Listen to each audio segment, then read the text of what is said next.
Plinano ko yung buhay ko dun kasama yung tao na yun. Na-feel ko na rin naman po sa kanya at sinabi niya naman. Namin ka-love yung isa't isa na hindi na muna namin itatry. Pinagfiestahan sa social media ngayon ang balita sa pagbubuntis ni Barbie Imperial kay Richard Gutierrez.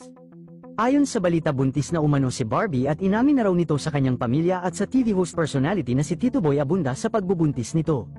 Agad naman nag-viral ang naturang post na ito at umani na ng samot-saring reaksyon.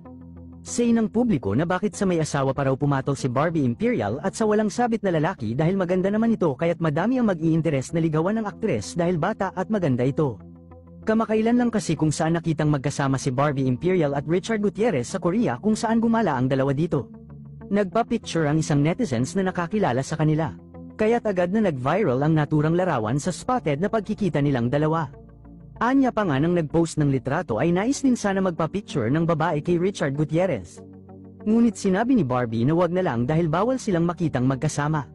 Sa balita ngayon online na buntis na ito ay agad naman na pinabulaanan ni Barbie Imperial ang balitang ito at sinabi na hindi siya buntis kay Richard Gutierrez at pawang kawalang katotohanan ang pagbubuntis niya na haka-haka lang.